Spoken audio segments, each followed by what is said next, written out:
Hello friends and welcome back to the channel. You know what time it is. It is update time once again in MCOC, and I am back with everything that you need to know about the April 2025 update. Let's jump right in, starting off with number one. The brand new champions for April are Spider-Woman and Lumatrix. Now Kabam put out a little teaser video that includes footage for both of these champs a few days ago now. So from the teaser you can see for Spider-Woman, she has access to a bunch of different debuffs. There's a new one there at the start. Kind of looks like somebody's slipping on a banana peel. There's the Ensnare, which is the spiderweb one. There is a passive where somebody looks like they're getting stabbed in the nose with a knife. There's Debilitate, there's Wither, and then that last one is Power Stings. Also notice here that some of the debuffs here are severe debuffs, which means that Spider-Woman, only the second champion with access to these kinds of debuffs behind leader. So really looking forward to see what kind of stuff she's doing. In the teaser video, they show her off fighting off Enchantress, so hopefully she's a decent Enchantress counter. Now, Lumatrix is a brand new idol champ, the second idol champ, of course, after Isophene. I know a lot of people are really down on Isophene because she can't kill stuff fast in Battlegrounds. I suspect opinions will be a little bit different on Lumatrix. Now remember that Lumatrix is available for the Light Essence collectibles that you can get.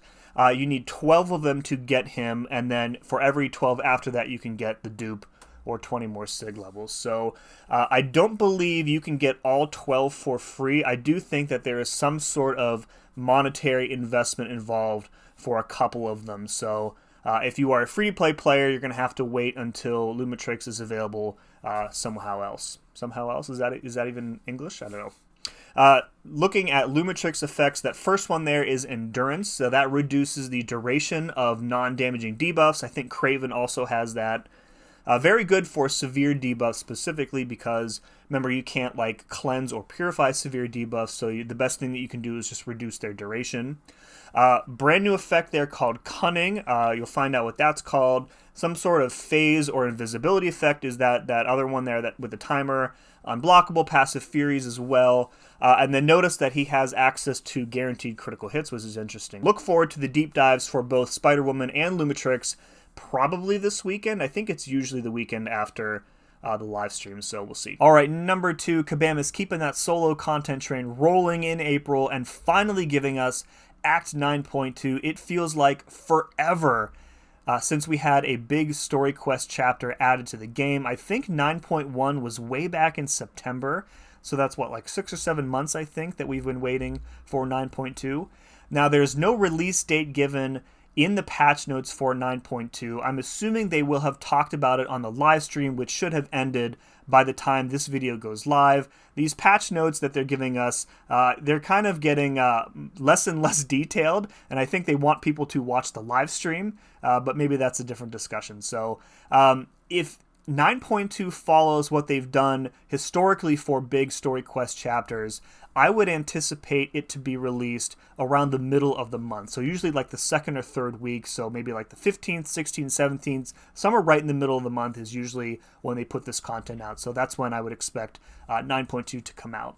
Now with a new story act comes a new story act boss, and the boss for 9.2 is a villain called Lotan or Lotan. I'm actually not totally sure on the pronunciation there. And I know it feels like I say this every single time we get one of these bosses, but she has the coolest animations of any of these story bosses. And it's not just the special animations, like her idle animations and like the cutscene animations that you'll see during the fight. Just so cool, and they lean so heavily into the lore that they've written for the character. Just really, really good, and I'm really excited for everybody to kind of see how much work they put into that. Also, unlike for the Ares boss, the CCP did get a beta for Lotan several months ago. I think that was way back in that might have been January, I think we got it. And we also got to play against her a little bit way back in December when we went to Vancouver for the Creator Summit. So again, unlike Ares, there will be a boss guide available for Lotan on day one. As soon as 9.2 drops, the boss guide for her will be available, and I know many of you are going to be looking forward to that. Number 3, Saga Incursions are back once again. We've got the Dark Phoenix Saga sector, And this is kind of your buy or tri-monthly reminder that Saga Incursions, unlike regular Incursions, are actually a lot of fun and very much worth doing. So the requirement for Saga Incursions is to finish Zone 15, which is a lot easier than the previous Zone 25 requirement. Zone 15 is doable for many players. You don't have to have like a whale roster and be like, Mega Valiant player in order to do this. Rewards have also been upped a bit here. You can see that there will be Tier 7 basic fragments. So if you're looking to get your first or second or third or whatever rank for 7-star, you'll need those. 7-star class signature stones are also in there as well. And also a reminder that if you are chasing Phoenix or Lumatrix, you will need to do all 15 zones in the Incursions Saga sector in order to get your Dark Plumes, which are for Phoenix, and your Light Essence, which are for Lumatrix. Reminder, you need, I think, 75 Dark Plumes for Phoenix, and more than that are available for free, and then you need 12 Light Essence for a copy of Lumatrix. So, yeah, looking forward to running Incursions again. Always enjoy doing that. I usually partner up with somebody and do them offline, but they're always a good time, so. All right, number 4, the Alliance War Showcase is also returning for the month of April. And if you're new to this is a quest that is designed to mimic the experience of a high-tier Alliance War player. Now, in the previous edition of the Alliance War Showcase, I had noticed that they had tuned down a bunch of the nodes, so it's not an exact one-to-one replica of the Tier 1 map, so in many cases, this is actually going to be easier than actual Tier 1 war. And on top of that, a reminder for you that the tactics for this showcase are Sugar Pill and Decay, and Decay in particular is the most broken, overpowered attacker tactic of all time. So you're going to have a much easier time with this one than in previous Alliance War showcases. Now, if you're looking to rank up some champs specifically for the Alliance War showcase, I can tell you that throughout these most recent 2 seasons of Sugar Pill and Decay, some of my MVPs were Ironheart, Void, Scream, Luke Cage, and in general, you want to use anybody with easy and frequent and consistent access to debuffs. Debuffs are what triggers the Decay tactic, and it makes you resistant to any sort of red damage in the game. So from damage over time, Kindred's degen, any type of burst damage, it is so busted. So enough debuffs, you basically can just take any fight with the tactic champ. Now, in addition, the 4 Deathless champs are also going to be added to the attacker tactic pool. Deathless She-Hulk in particular, very, very good for Decay. Again, she has access to debuffs. They refresh when the opponent uses a special attack. She is a very good tactic champ for this. Similar to Act 9.2, there's no word on a release date for the Alliance War Showcase, and I honestly don't have any insight as to when this will be out. Maybe there's arguments for it being out sooner or later than 9.2. I'm not really sure which avenue they're going to take there, but as usual, I will try to have a walkthrough up for this showcase within a day or so of it being released. So that you can kind of copy my team and work your way through it. All right, number 5, the daily super event is getting a Thunderbolts makeover for a limited time in the month of April. Daily super event being taken over by the Thunderbolts. Complete milestones during this time and collect pool shields to trade in for rewards in our upcoming spring sale. So the spring sale, usually some variation of spring cleaning, where you buy some sort of Deadpool currency, pool shields being this year's currency, and then you trade in that currency for bundles in the spring sale store. No idea when that spring sale is happening. I'm assuming this month, since they're having the daily super event changes in for this month, but maybe early next month. I would probably bet like late April for the spring cleaning sale. In addition, huge news for progressing players with the daily super event. It is being permanently opened up to include Proven and Conqueror Summers. So really, really positive change here if you are a newer player, because most people can finish the daily super event without even trying, and the rewards in there are really, really good. So yeah, if you're a Proven and Conqueror Summer, getting a little buff to your daily rewards, starting with the April patch.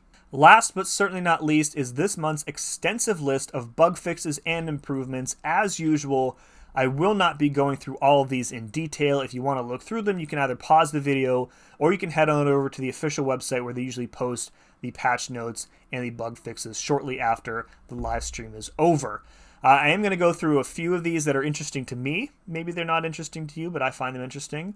The first one here is this one: fixed an issue where certain effects like Sentry's halt debuff would stop functioning after being refreshed. This one is interesting because I actually ran into this several times. So I run Sentry in AQ because the first two sections of that I run in map 8 are both with that unstoppable node. I can't remember what it's called offhand. And there were times where you would go to refresh his halt debuff with a heavy, and the halt debuff would refresh, but it actually would stop working and would not, it would not allow you to hit into the defender while they were unstoppable. Very, very annoying. So very happy to see that finally being fixed. Next one is this one here: fixed an issue in which Rintrah could root himself too far from the opponent to strike them. This is actually live already in game. This was a very frustrating bug with Rintrah. So the deal here was when you strike them with a light combo ender near their wall, you root yourself so that you can just sit there and pound them, build up your rupture debuffs, etc.